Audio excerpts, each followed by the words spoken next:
MicroStratégie rachète du Bitcoin, Jérôme Powell rassure les marchés, tout va bien dans le meilleur des mondes. Bienvenue à tous les amis dans cette nouvelle matinale trading. J'espère que vous allez bien. Alors vous l'avez compris, cette introduction est un petit peu ironique. Non, tout va bien, tout ne va pas bien dans le meilleur des mondes, mais on a quand même des belles choses sur les marchés financiers cette semaine.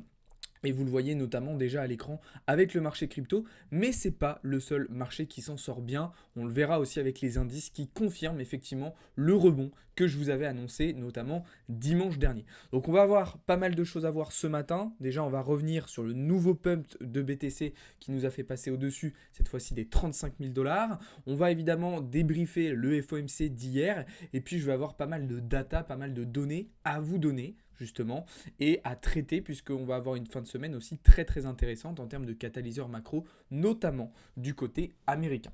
Comme d'habitude, juste avant de commencer, je vous invite à vous abonner si ce n'est pas déjà fait, à liker, à partager, à commenter, mais surtout à nous rejoindre sur le serveur Discord, vous avez le lien en bio et en description.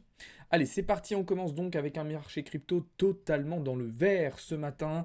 Bitcoin qui est donc définitivement passé au-dessus des 35 000 dollars, enfin définitivement, significativement passé au-dessus des 35 000 dollars, Ether au-dessus des 1800 et les alts, la plupart des alts qui se portent extrêmement bien. D'ailleurs, rappelez-vous le titre de la vidéo de mardi matin où je vous expliquais que potentiellement on allait avoir une sorte de petite alt season. C'est aussi quelque chose que je vous avais réexpliqué hier et ça s'est effectivement confirmé. On a vu Sol, Avax, ADA, Ave, Matic, tous réaliser de très très bonnes performances. Et justement, grâce à cette analyse, eh bien, on a pu se positionner justement sur certains de ces altcoins dans le serveur Discord. Je vous ai partagé toutes mes prises de position. Encore une fois, je vous invite à aller voir ça. Du côté de Bitcoin, alors qu'est-ce qui se passe? Eh bien, tout simplement, après un FOMC plutôt rassurant, effectivement, hier soir, MicroStrategy a annoncé avoir racheté de nouveau une énorme quantité de Bitcoin sur le mois d'octobre, augmentant donc de manière significative leur position et entraînant du coup un nouveau pump sur le marché crypto. Alors, tant mieux parce que c'est vrai que depuis qu'on n'avait pas eu forcément de nouvelles actualités du côté des ETF, le Bitcoin s'était stabilisé dans une sorte de range entre les 33 300 et les 35 200 dollars.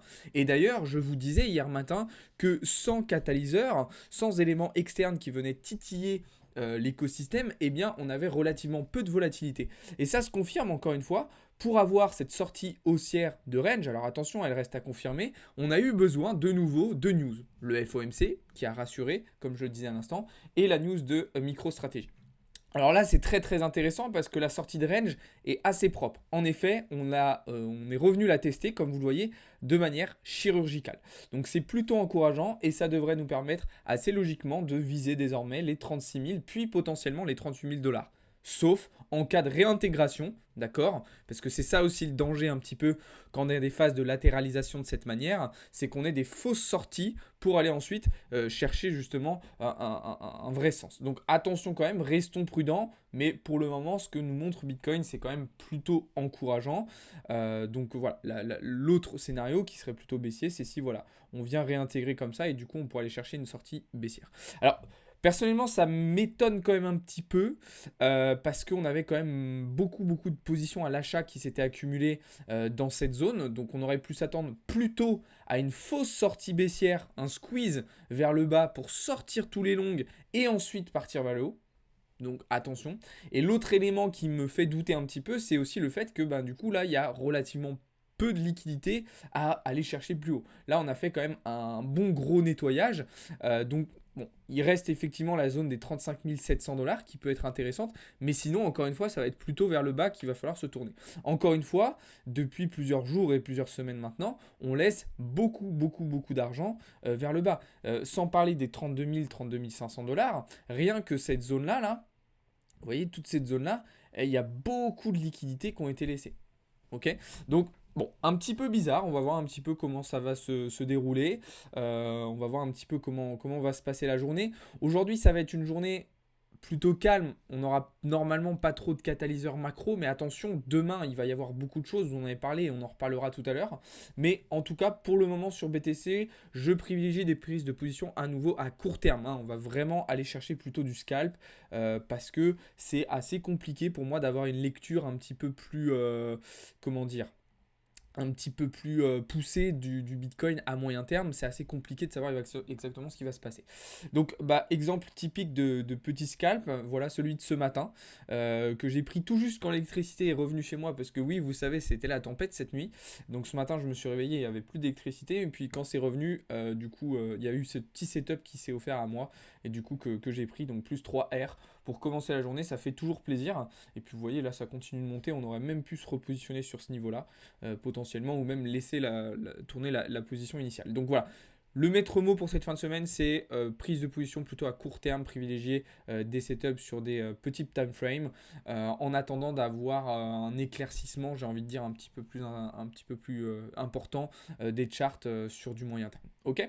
Donc ça, c'est pour Bitcoin principalement. Et puis du côté des alts, effectivement, il y a beaucoup d'opportunités. On l'a vu hier avec le Unfi, mais pas seulement, hein, il y en a eu beaucoup d'autres. Donc Unfi qui pour le moment démarre très bien. Le Solana qui continue de monter. D'ailleurs, pour ceux qui étaient là hier après-midi durant la session de trading, je vous disais, je vois bien Solana continuer de monter au moins jusqu'aux 48 $. Résultat, on est allé chercher 47.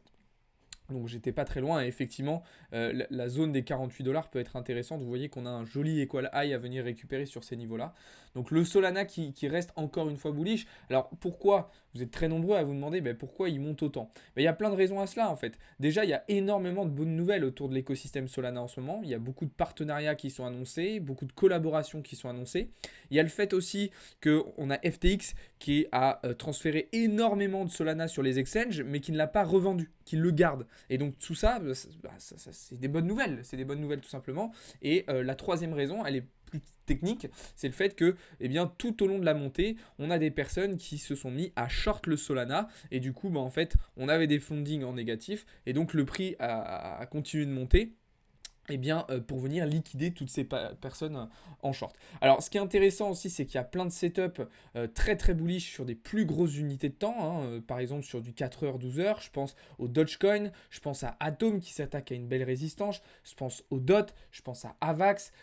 Voilà, il y a de très très bons setups qui sont en train de se mettre en place. On pourrait aussi parler évidemment de AV. Donc, il y a vraiment de très très très très belles choses. Alors, attention, il ne faut pas s'emballer, il ne faut pas crier victoire trop vite encore une fois, mais on a des capitaux qui switchent de Bitcoin vers les alts et donc qui nous offrent de belles opportunités. Et c'est quelque chose que je vous avais annoncé, c'est quelque chose que je vous avais expliqué depuis le début de la semaine. C'était totalement prévisible, c'était totalement envisageable. Il fallait l'identifier, il fallait savoir en profiter. Donc encore un argument comme quoi il faut absolument que vous regardiez les vidéos et que vous alliez dans le serveur Discord parce que toutes ces informations-là, on vous les avait partagées et on vous avait prévenu tout simplement que ça allait arriver. Alors, autre petit point intéressant que je voulais vous montrer sur le marché crypto, c'est du côté de l'open interest. Alors, oui, on peut regarder sur du court terme, il n'y a pas grand-chose de nouveau, hein, on est encore sur des positions à l'achat et on a des CVD spots qui vendent. Mais moi, ce qui m'intéresse, c'est sur les 2 derniers mois. Regardez comment l'open interest a totalement explosé sur Bitcoin. Il a quasiment fait x2. D'accord? Donc c'est pas du tout anodin. Alors encore une fois, oui, on reste dans un contexte de marché qui est quand même en manque de volume. D'accord? Oui, qui est quand même en manque de liquidité, mais c'est quand même pas mal. C'est quand même pas mal. On a un regain d'intérêt pour le BTC et on a de plus en plus de positions qui sont ouvertes. Il y a de plus en plus de spéculations, de transactions qui sont faites. Donc c'est quand même plutôt pas mal, c'est quand même encourageant, mais on voit malheureusement que ça se centralise uniquement sur BTC. Ether, lui, ne voit pas son open interest augmenter plus que ça. D'ailleurs, c'est quelque chose que je voulais vous dire hier et puis que j'ai oublié, c'est que généralement Ether met un petit peu plus de temps que BTC à sortir, d'un bear market, à sortir d'une configuration baissière. Généralement, il est un petit peu plus lent, il prend un petit peu plus son temps. Donc peut-être que ça va arriver plus tard. En tout cas, ce qui est sûr, c'est que passer cette zone, ça serait quand même plutôt intéressant à moyen terme sur Ether et ça permettrait potentiellement d'aller chercher très rapidement des targets en direction des plus de 2000 $. D'accord? Donc ce qui nous ramènerait sur des zones de prix qu'on avait atteint au mois d'avril dernier. Donc là, je vais vraiment surveiller attentivement cette barre là des 1886 dollars qui, si elle est passée, nous permettra de prendre des belles positions à l'achat. Alors idéalement, avant ça même, ce qui serait le top, ça serait de venir chercher ici, puis de faire ça, puis de faire ça. Là, ça serait vraiment idéal parce que du coup, ça nous permettrait de prendre une grosse position ici et de la renforcer ensuite sur ces niveaux-là. Mais si on n'a pas ce retour vers les 1690 $, eh bien, il faudra tout simplement privilégier une prise de position uniquement sur ces niveaux-là. Ok? Donc voilà, il y a pas mal de choses en tout cas qui se passent sur l'écosystème crypto et il faut savoir en profiter encore une fois, les amis, sans crier victoire trop vite, sans s'emballer. Voilà, je reste quand même convaincu que il y a la possibilité et il serait même nécessaire qu'on vienne refaire un plus bas. Ça serait quand même assez intéressant et ça serait sain, ça serait bon, ça serait vraiment nécessaire en fait pour l'écosystème, ça serait nécessaire pour le marché. Maintenant, c'est pas nous qui décidons et on voit quand même qu'on a un marché qui est sacrément bullish. Là, en plus, on va en parler juste après, mais on a un rebond qui se confirme sur les indices boursiers américains. On a l'or qui est de plus en plus bullish. On a des taux d'intérêt qui se stabilisent. Donc, bon, voilà, on commence à avoir pas mal d'éléments qui font que le marché en profite. On a aussi le fait que BTC joue un petit peu le rôle de valeur refuge. On a évidemment la narrative ETF qui est toujours là et on sait que ces derniers ne vont plus trop tarder à être acceptés. On se rapproche aussi jour après jour du halving. Donc évidemment, on va vers le mieux. Mais attention quand même, restons prudents, restons attentifs, restons en alerte. Rien, tout n'est pas encore joué, tout n'est pas encore gagné. Ok ?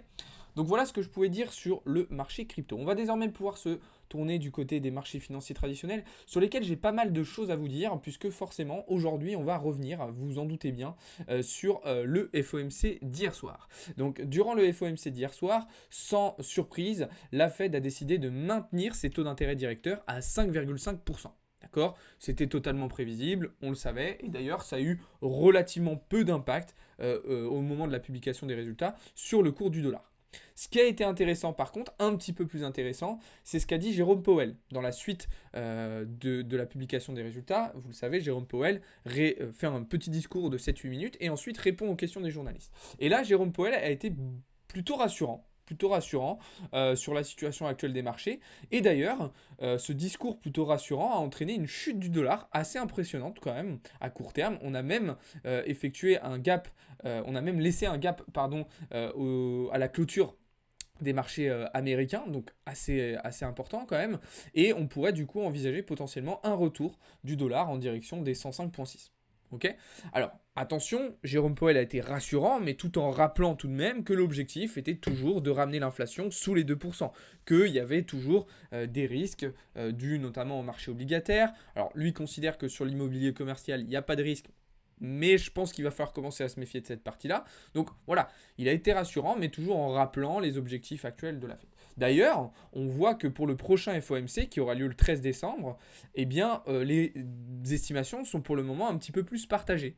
Et on estime qu'il y a 20% de probabilité d'avoir une hausse des taux à 5,75%. Pour le 31 janvier, si on va voir encore un petit peu plus loin, on voit que cette fois-ci, il y a 26% de probabilité d'avoir une augmentation des taux. Alors, évidemment, comme l'a très bien rappelé Jérôme Powell, vous savez, et nous savons, que la Fed, de toute façon, fait au fur et à mesure. C'est-à-dire qu'elle n'est clairement pas dans de l'anticipation, mais elle prend les données macro qui arrivent au fur et à mesure du temps, et en fonction de celles-ci, elle va prendre un certain nombre de décisions, évidemment. Ok ? Alors, un autre élément sur lequel je voulais revenir aussi d'un point de vue macro, c'est du côté de la croissance. Je vous l'ai dit, je vous l'ai répété un bon nombre de fois ces derniers temps. Voilà, les très bons chiffres de la croissance qu'on a pu avoir dernièrement aux États-Unis pourraient décliner, pourraient s'estomper et on pourrait revenir sur une croissance un petit peu plus normale, d'accord ? C'est ce qu'on a vu notamment d'ailleurs hier et mardi avec la confiance des consommateurs. Donc attention, les risques de récession qui ont été écartés aux États-Unis pourraient réapparaître en 2024 et changer un petit peu la donne, ok ? Je ne parle pas de l'Europe parce que comme je vous l'ai expliqué hier, on est déjà les deux pieds dedans dans la récession, donc... ça, voilà. Ok ? Donc ça, c'est une petite data aussi qui est importante à avoir en tête quand même, selon moi. Pour continuer sur la macro, aujourd'hui, on a déjà eu quelques petits résultats intéressants du côté européen, avec notamment les résultats des PMI manufacturiers en France et en Allemagne. Donc pas de changement de ce point de vue-là. On reste sur de la contraction économique. On s'enfonce même du côté français dans de la contraction économique. Du côté allemand, ça va un petit peu mieux, mais c'est pas extraordinaire. Et d'ailleurs, on a eu par contre une mauvaise nouvelle du côté allemand ce matin, c'est la reprise assez forte du taux de chômage, enfin pas du taux de chômage, mais du nombre de chômeurs exactement sur le mois d'octobre, qui a plus que doublé en l'espace d'un mois, donc c'est quand même assez problématique. Le taux de chômage, lui, augmente légèrement à 5,8%, mais c'est malheureusement pas une très très bonne nouvelle. Cet après-midi, pas forcément de grosses data. On aura la décision de la Banque centrale d'Angleterre sur les taux qui devrait elle aussi les maintenir à 5,5%, ainsi que les inscriptions hebdomadaires au chômage aux États-Unis. En parlant de chômage, la journée de demain sera justement ponctuée par les datas sur le secteur de l'emploi aux États-Unis, puisque demain c'est NFP, salaire horaire moyen, création d'emplois dans le secteur non agricole, ainsi que le taux de chômage et le taux de participation. Et ensuite, exceptionnellement, on aura un NFP puisque à la suite de ces datas sur les résultats du chômage et de l'emploi, on aura les résultats des PMI de services aux États-Unis, ainsi que l'indice PMI, justement non manufacturier, de l'ISM. Donc une grosse journée qui nous attend demain. On va avoir une petite accalmie aujourd'hui. D'ailleurs, ça se ressent sur le VIX, qui est en chute libre depuis le début de la semaine. Mais attention, demain, on a beaucoup moins de certitudes. Autant hier soir, le FOMC était déjà probablement pricé, puisqu'on savait à peu près à quoi il fallait s'attendre. Là, la journée de demain est beaucoup plus incertaine. Et donc, potentiellement, on pourrait avoir un regain de volatilité, un regain de peur sur le marché en fonction de ces différents résultats.